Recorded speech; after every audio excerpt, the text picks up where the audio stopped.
Hello everyone, my name is AZZATRU, how are you, and welcome to another Star Wars Battlefront 2 news update video of mine. And in this video, I've got a lot to talk about. Dennis has taken over the DICE Twitter and has been detailing and teasing lots of stuff, including Droidekas. Yes, we have information about Geonosis. We also have a bunch of other stuff like voice lines from General Grievous and Obi-Wan and much more. But before we get into all of that stuff, I want to kick things off by talking about confirmation that content for Battlefront 2 will not stop after Anakin in February of 2019.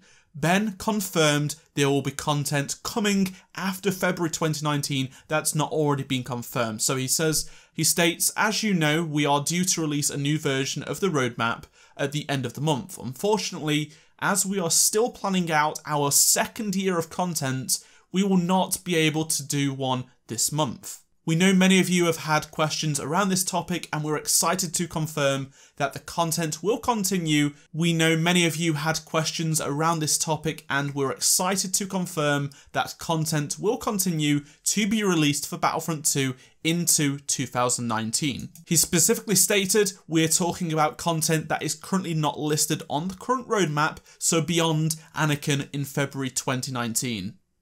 This is huge because there are a lot of haters out there that just don't like Battlefront 2. There's a lot of doubters that think when the February update comes with Anakin, they will just not update the game. There will not be any content. But no, they have confirmed today there is more coming throughout this year, throughout next year. And it makes sense because we have Clone Wars Season 7, we have the Mandalorian live action show, and we have Star Wars Episode 9 all coming out later on in 2019. There is so much they could do.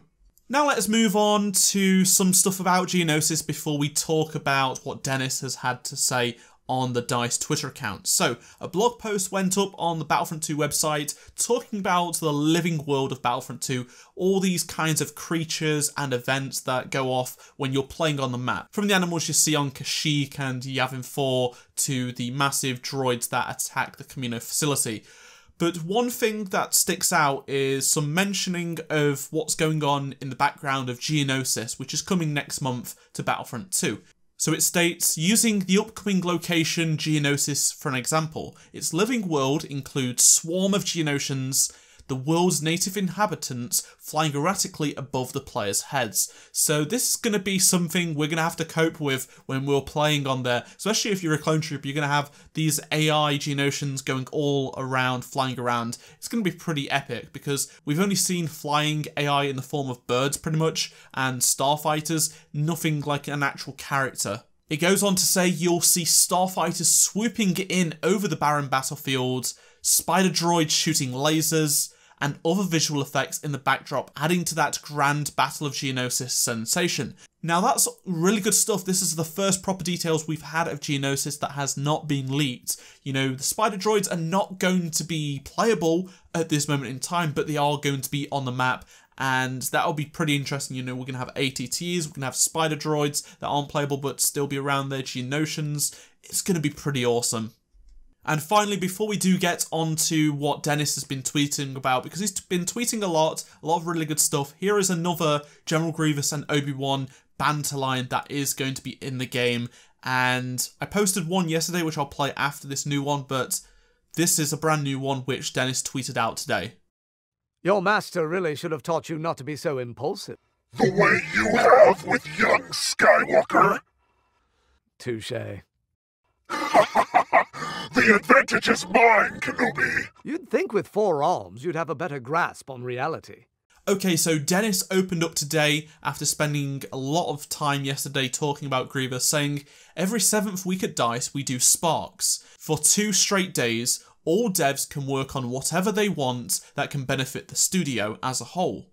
The Star Wars team is exploring the tech around out-of-engine balancing from spreadsheets, dual-wielding pistol tech, and tech for transformable robots. Now, he's very vague, and of course this may not come to fruition, but, you know, these developers are working on some really interesting things. Dual-wielding pistol tech. Well, there's a bunch of heroes that have that.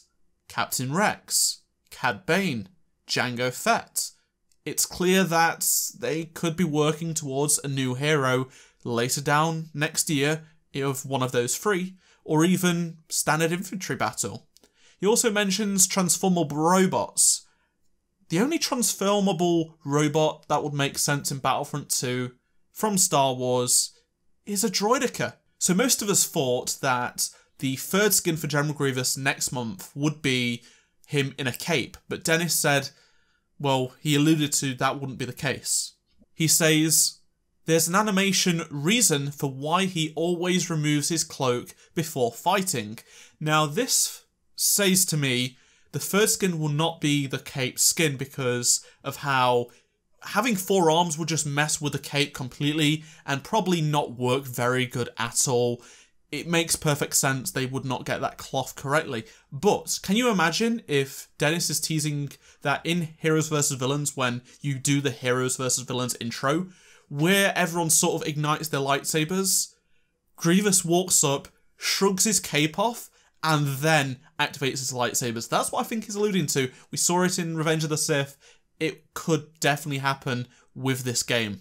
As for maps from the single player coming into multiplayer, he says we might. It's not just an easy as turn on multiplayer for those maps, since they're designed for a different purpose and might not immediately hit the quality bar we expect. It takes time away from working on new maps too, which is always something we take into consideration. For me, I would want lots of new maps, new locations, whether it be Coruscant or whatever. I just would prefer that over having something like Vardos or Salust or Pilio come to multiplayer, purely because they're the content and locations I want to see and what most of the community wants, and it would actually make them come slower to the game if they wanted to port a map from single player or the previous game over to the new game. A lot of people have been asking about an FOV slider for console, and Dennis said there's a lot of different rules regarding to guaranteed performance for PC and other platforms, which is why it's a little complicated. We're looking into this right now though. So we're a couple of months ago, it was sort of like they're not going to bother with it at all. Dennis has mentioned now, in present day, that they're looking into it at least. So what are your thoughts on all of this? I'm really excited for the future of Battlefront. I think the last couple of days has seen a lot of positivity in the community. It saw a huge resurgence in what we can expect for the future. And be sure to let me know in the comment section below what your thoughts are on all of this, whether you're excited for future content post Anakin, what would you like to see from DICE. Of course, Dennis has been absolutely killing it over at the EA DICE Twitter account, you know, answering lots of questions, and that's going to do it for this video. Drop a like if you learned something new and enjoyed the video, and check out any of the 2 previous videos on screen if you did miss them, and I shall see you all in my next Star Wars Battlefront 2 video. Goodbye.